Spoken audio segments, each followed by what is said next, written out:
All right, guys, so today we're going over 8.1, which is geometric means. You'll be able to find the geometric mean between two numbers, solve problems involving relationships between parts of a right triangle and the altitude of its hypotenuse. When the means of a proportion are the same number, that number is called the geometric mean of the extremes. The geometric mean between two numbers is the positive square root of their product. So a over x would equal x over b. A segment from a vertex to the line containing the opposite side and perpendicular to the line containing that side. So again, the geometric mean of the two positive numbers a and b is the number x such that a over x will equal x over b. So when you cross multiply, you would get x squared equals ab. And then if we have x squared, we have to square root. So x will equal the square root of ab. So the geometric mean of a equals 9 and b equals 4 is 6, because 6 equals the square root of 9 times 4, because 9 times 4 is 36. The square root of 36 is 6. Theorem 8.1, if the altitude is drawn to the hypotenuse of a right triangle, then the two triangles formed are similar to the original triangle and to each other. So if CD is the altitude of two hypotenuse AB of right triangle ABC, the triangle ACD is similar to ABC. CBD is similar to ABC, and ACD is similar to CBD. So write a similarity statement, identify the three similar right triangles in the figure. So this is just an example that I did out for us. Here's our figure. So first we're going to separate the triangle into two triangles along the altitude, then sketch the three triangles, or reorienting the small ones so that their corresponding angles and sides are the same positions as the original triangle. So we've got our little guy, our medium, and then the whole big thing. So then our similarity statement would be that triangle FJG, this guy is similar to GJH, which is similar to FGH. So a little study tip, reorienting triangles. To reorient the right triangles in the above example, first match up the right angles, then match up the shorter sides. So from Theorem 8.1, you know that the altitude CD drawn to the hypotenuse of the right triangle ABC forms three similar triangles, triangle ACB, triangle ADC, and triangle CDB. By definition of the similar polygons, you can write the following proportions comparing the side lengths of these triangles. So if we got this triangle here, okay, we're using ABC here. Shorter leg over the longer leg would be B over A. So you'd have X over H. So X over H equals H over Y as our proportions. For the hypotenuse short leg, you would have for CB, so you have CB equals B over X. Okay, and then the hypotenuse and short leg, CA, so again, CA would equal BH, but also it would equal AY. And we'll do some more with this on the back. Notice that the circle relationships involve geometric means. This leads to the following theorems, which is what we're going to talk about on the back. So all that mumbo jumbo is really right here too. Okay, so these right here is all that stuff on the front we were talking about. So the right triangle geometric means theorems. The geometric mean altitude theorem. So talking about the altitude. The altitude drawn to the hypotenuse of a right triangle separates the hypotenuse into two segments. The length of this altitude is the geometric mean between the lengths of these two segments. So if CD is the altitude of hypotenuse AB of right triangle ABC, then X over H, so X over H, so the short leg over the altitude would equal then H over Y, or H equals the square root of X times Y. So that's our formula right there. The geometric mean leg theorem. The altitude drawn to the hypotenuse of a right triangle separates the hypotenuse into two segments. The length of a leg this triangle is the geometric mean between the length of the hypotenuse and the segment of the hypotenuse adjacent to that leg. So if CD is the altitude to the hypotenuse AB of right triangle ABC, then CB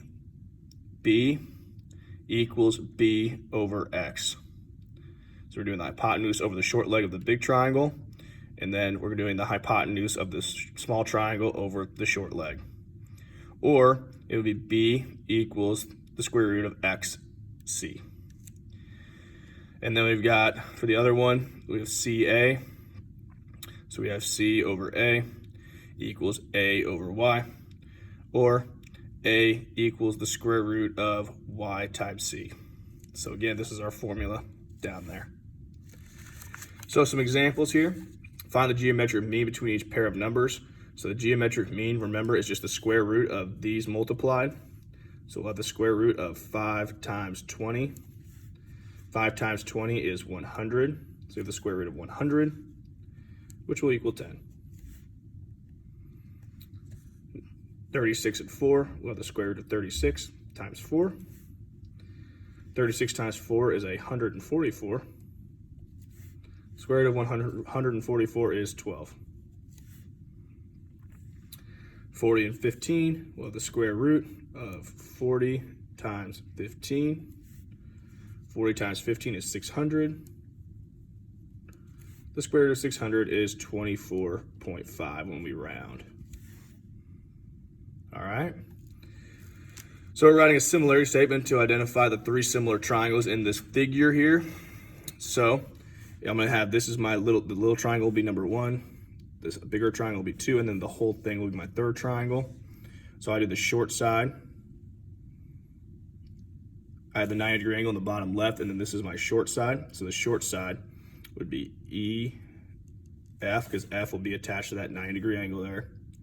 And then C will go here. For this one, do the same exact thing, and I don't really have to reorient this one because it's already built like we want it. CF will go on this side, and then D here. And then our third triangle, our big one. Again, my right triangle is bottom left.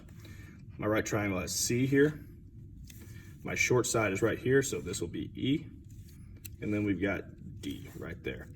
So our similarity statement is just going to be naming these triangles. So I got triangle CFD, D, not C. So CF, oh, I did this one first, I'm sorry. CFD is similar to triangle ECD.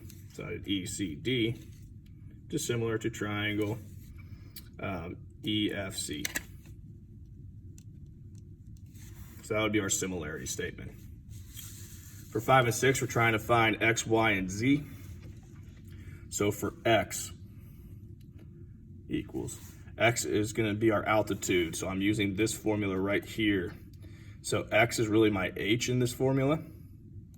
And then I got X and Y, so 3 and 12. So really, X is going to be the square root of 3 times 12, my two bases right here, like the picture. Okay? 3 times 12 is 36. Square root of 36 is 6. So for Y, Y is it is a hypotenuse. So I'm going to use these formulas down here. Okay. So I'm looking at B.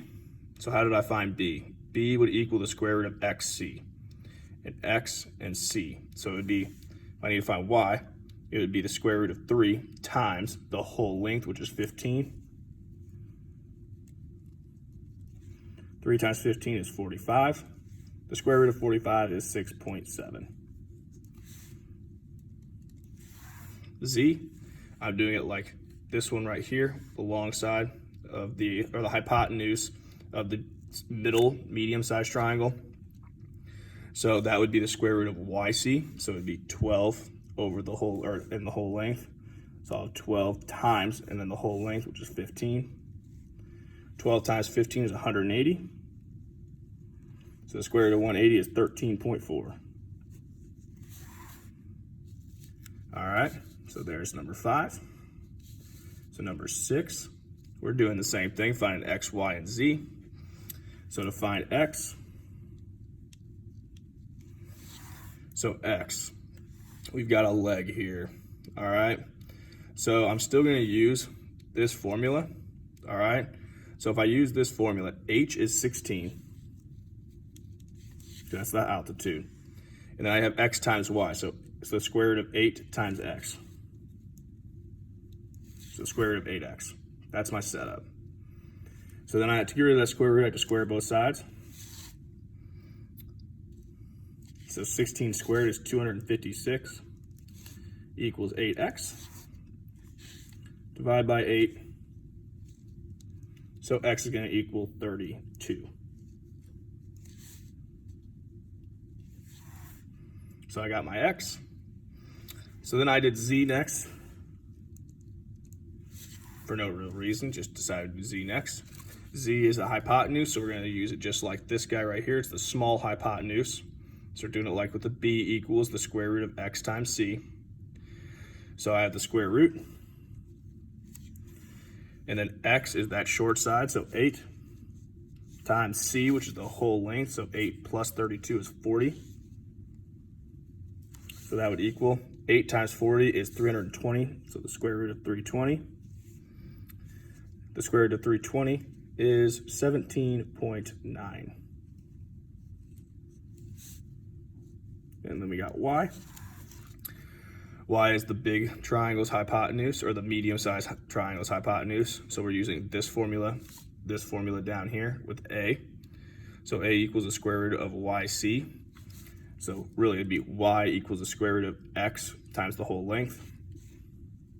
So it's 32 times the whole length, which is 40. 32 times 40 is going to be the square root of, it's going to be 1280. The square root of 1280 is 35.8.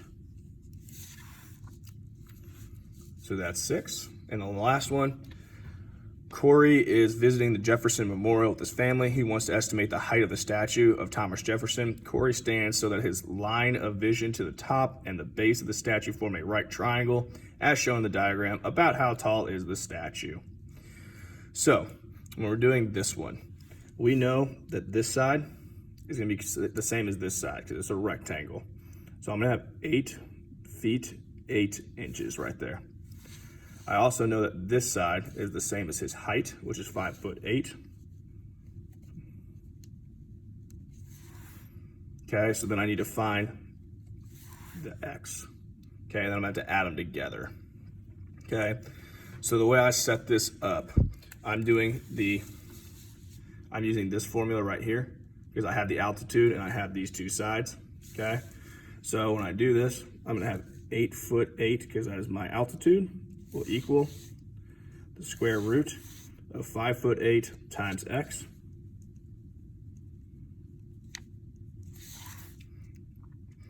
So then my next step, what I did, I changed, instead of having 8'8" and 5'8", I changed the 8 inches into a decimal. 8 divided by 12 is 2/3, so 0.666 repeating, which I rounded to 0.67. So I have 8.67 equals the square root. Oh, not 8, but 5.67x. So then I've got to square root both sides to get rid of the square root, or I've got to square both sides to get rid of the square root. So I have 75.2 equals 5.67x. Divide by 5.67.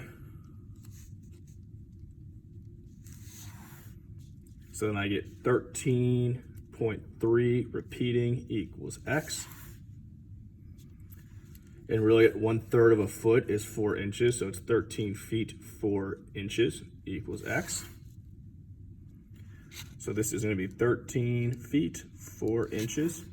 So then to figure out what the total height would be, I just got to add these two numbers together. So 13 feet 4 inches plus 5 feet 8 inches would equal 19 feet. And that's all for this section.